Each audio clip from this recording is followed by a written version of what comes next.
We all know that any atom is represented like this with this symbol A, Z.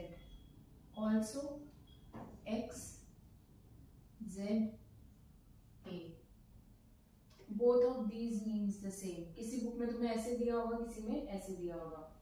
So over here, this is the symbol of the element. जो भी element हो, chlorine, fluorine, bromine, iodine, sodium, potassium, etc. And this is atomic number.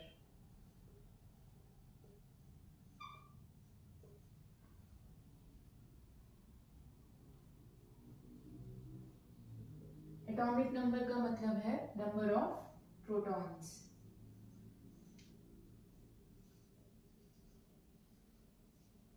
And this is mass number.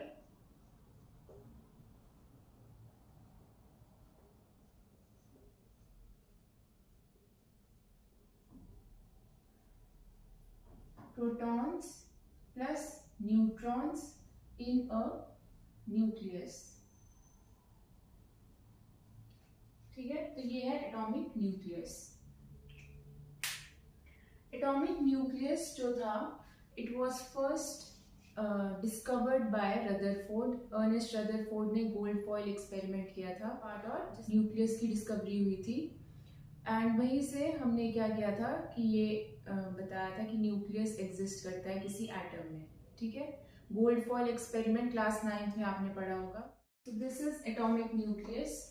X is the symbol of the element, Z is the atomic number, A is the mass number, atomic number is number of protons, mass number is number of protons plus neutrons in a nucleus. अब कुछ बच्चे confuse होते हैं that atomic number is also number of electrons. हाँ, number of electrons भी atomic number होते हैं, but this happens when the atom is electrically neutral. Electrically neutral मतलब एक जीरो, मतलब जीरो नेट चार्ज है, zero charge net, zero net charge है किस पे, एटम पे. जब एटम पे जीरो नेट चार्ज होगा तब नंबर ऑफ इलेक्ट्रॉन्स और प्रोटॉन्स क्या होंगे, same. Protons carry positive charge, electrons carry negative charge. So अगर ये दोनों इक्वल हुए तो कोई भी एटम जो होगा वो इलेक्ट्रिकली न्यूट्रल होगा और उस पर जीरो नेट चार्ज होगा. But by definition atomic number is number of protons. Topic is nuclear size. तो जो न्यूक्लियर साइज होता है दैट इज इन फर्मी. इसको क्या बोलते हैं, fermi. 10⁻⁻15 metre is called as fermi. तो न्यूक्लियर साइज इस रेंज में मेजर होता है. ठीक है, 10⁻⁻15 मीटर. और क्या कोई मुझे बता सकता है that what is the atomic size. Atomic size किस रेंज में फॉल करता है. Atomic size falls in the range 10⁻⁻10 metre which is angstrom. Angstrom. Next topic is nuclear radius. Nuclear radius अब ये वेरी करता है with mass number. So R is directly proportional to A. Basically it is A to the power 1/3 and therefore radius, that is nuclear radius, is equal to R not A to the power 1/3. This is a constant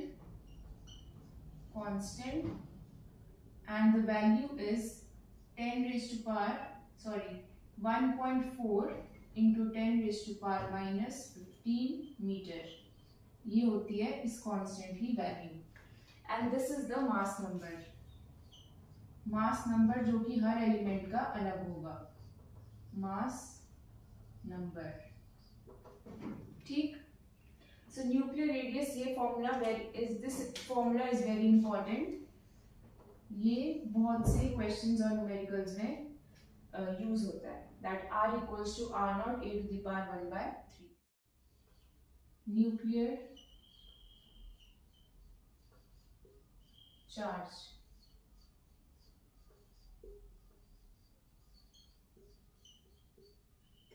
तुमने हमेशा देखा होगा that whenever we take a nucleus, जब भी हम किसी nucleus को represent करते हैं, एटम को रिप्रेजेंट करते हैं, तो कुछ ऐसा बनाते हैं. ये एटम हो गया और सेंटर में पॉजिटिव साइन बनाते हैं और हम बोलते हैं कि ये न्यूक्लियस है. तो ऐसा क्यों करते हैं? सी, जो न्यूक्लियस होता है उसमें प्रोटॉन्स भी होते हैं और न्यूट्रॉन्स भी होते हैं. ऑलराइट, जो ये प्रोटॉन्स होते हैं these are positively charged, and जो न्यूट्रॉन्स होते हैं these are neutral. ठीक है, neutrons neutral, protons positively charge. P for positive, N for neutral. ठीक है, तो ऐसे याद रख सकते हो. बट क्योंकि यहाँ पे प्रोटॉन्स न्यूट्रॉन्स दोनों होते हैं, बट चार्ज किसकी वजह से होगा? पॉजिटिवली चार्ज प्रोटॉन्स की वजह से. दैट्स व्हाई ये सिंबल यूज होता है. So nuclear charge is how much? It is equal to ZE. This is charge on a proton,